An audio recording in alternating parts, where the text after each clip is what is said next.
Hey guys, hope you're all doing well. Jack Corsellis here. I think we're entering a new uranium bull market. So what I'm going to be doing in this video is taking you through stocks from the prior uranium bull market, which was 2003 to 2007, and showing you some of the breakouts. So these are the stocks we're going to be looking at. We're going to be looking at PND, which is Paladin Energy on the weekly chart. We're going to be looking at CCJ on the weekly chart, and we're going to be looking at UEC as well, this one on the daily chart. And I'm going to be explaining the type of breakout setups that I'm going to be looking for, also how I'm looking to then ride those intermediate term trends. So for me, I'm an intermediate term trend follower, so I'm looking to get involved in the strongest stocks in the market. How do I do that? I focus on relative strength. So you're going to see just repeatable characteristics for all of these breakouts from stocks in the last uranium bull market. And then my hope is that you can use this knowledge from this video and apply it to these future potential uranium setups that we are seeing. I think it's really interesting. I currently, at the time of filming this, have a long position in UEC, so really involved in the uranium space. I think it's really interesting as we have kind of a global energy crisis going on. Much smarter people on YouTube than me can explain the bull case to you. I'm going to be explaining the charts, how I look to create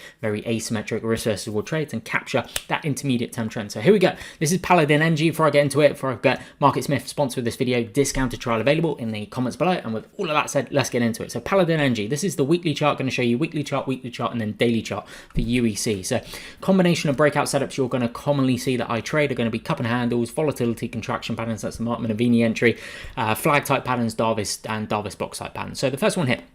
This is a cup and handle, and it's important to pay attention to price in relation to the moving averages and where you're seeing what I call trigger bars. So a trigger bar, this is a really good example of a trigger bar. I appreciate it's a little bit hard for you guys to see, but you can just go onto the charts yourself and you'll see it. So trigger bars are basically really tight candlesticks in terms of the real body, the overall spread. The volume dries up way below the 30 bar average as well, and that is an indication, as you can see here, that there's very little supply coming to market. Great, that means I can create, number one, a more asymmetric risk versus reward trade by invariably placing my stop loss below the low of that bar, and price should move very quick through those pivot points if demand shows up, if my timing is on. So common theme that you're going to see: cup and handle, VCPs, flags, Darvis boxes, then these trigger bars coming through. That is then when I'm looking to target the entry through the break of that high, usually stop loss placed below that. So when we then look at the moving averages here, on the weekly chart, we have the 10-week SMA, the black line, then we have the blue line is the 21 EMA, then we have the 40 SMA and also the 100 SMA as well. So I'm looking to capture the intermediate term trend from these breakouts. So the intermediate term trend is clearly going to be longer on a weekly chart than it is on, let's say, the daily chart. In the daily chart, I'm using that more so in my trading account.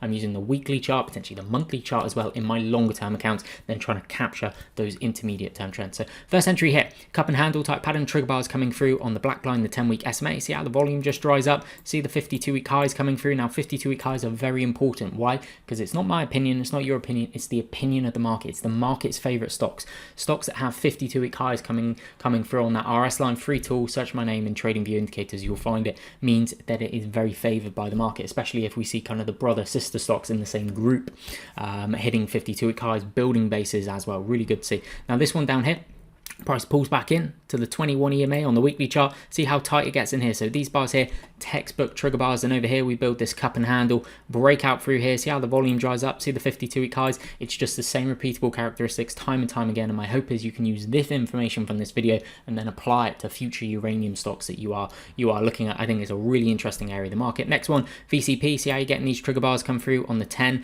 and the 21. See how the volume dries up. 52-week highs, exactly the same thing. Bit of a bigger base here. See how you build out, bit of VCP action, high lows, high lows, high lows, start clustering around or tightening up around these key moving averages. Volume dries up, 52-week highs prior to the base. Stock is a leader. Let's go into CCJ. So the first one here, cup and handle, and this low pivot entry actually has a really nice trigger bar. See how the volume dries up. So there's a trigger bar down here, and then kind of your classic cup and handle, you start getting nice and tight around the 10-week SMA, and then you break out. So what I'm then looking to do is sell 1/3 of my position relatively early in the trade to mitigate the risk. So I free rolled the trade, I am there for nothing. Then my mindset is, can I get a 50% gain, a double, a treble, a quadruple, a 10x? That is then what I'm looking, but being risk free on the trade. So really active in terms of my risk mitigation. So then the sell rules for me are 1/3 on a close below the black line, okay, which is going to be here. So the 10-week SMA, so that's going to be this bar here, so a gain of 113%, and then also selling the final third on a close below the 21 EMA. So as I said, I'm an intermediate term trend follower. I'm trying to capture the intermediate term trend. That's going to be slightly different in, say, my longer term retirement account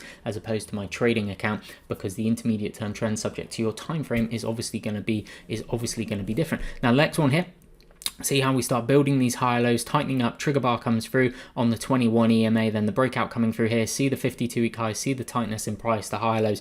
These are the kind of setups. And UEC, so this is a stock that I'm currently long, but this is back in the prior uranium bull market. So we're looking at 2006 and 2007. So this is on the daily chart. So same setups that I'm looking for, whether it be the daily chart or the weekly chart. Again, fractal nature of the market. It's just patterns, repeat, supply and demand is all that it is. So over here, you get a couple of shakeout demand tails, shakeout underneath the 21 inside bar coming through, no volume, nice to see. And then we start building out, shakeout demand tail. This is a really kind of subtle bit of a Wyckoff tape reading point here. See how you have a shakeout demand tail here and the volume is below the 30 bar average. What is that meaning? What is that saying in terms of supply? There's not much supply around, especially if price goes tight after that. See how the volume just dries up in here? This is textbook. These are the type of setups I want to be all over during the next uranium bull market. So then mitigating the risk, you could actually do that on the first day and then looking to ride to my first exit would then be, after I've mitigated the risk, would be in here, gaining about 46%, and then the next one would be on a close below the 21 EMA, which would be in there about 87%. So for me, I'm an intermediate term trend follower. I'm not trying to buy and hold these things forever. I'm trying to time the breakouts or potentially springs. If there's springs setting up, then ride those intermediate term trends. Over here, this is more of a kind of cup and handle type pattern. Starts tightening up on the 10 EMA, so I use the 10 EMA, 21 EMA, 50 SMA, grey line's 100, red line is 200. See how the volume just dries up? Perfect inside bar. This is just screaming. This is also a trigger bar coming through in here, as well as is that bar out there actually after the demand tail as well. Just these really tight bars coming through. That is what I'm looking for, because then my stop loss invariably is just underneath the low of that bar, looking to then mitigate the risk. I've spoke about that in other videos, and ride that intermediate term trend. So I hope, guys, that video there was helpful for you to understand some uranium stocks in the last uranium bull market from 2003 to 2007. Understand those repeatable setups, flags, VCPs, cup and handles, Darvis boxes that just set up time and time again across multiple time frames, so you can understand the type of setups that I'll be looking for, then how I'm looking to ride those intermediate term trends. So thank you very much for watching, guys. Appreciate it, and as always, look forward to seeing you in a future video.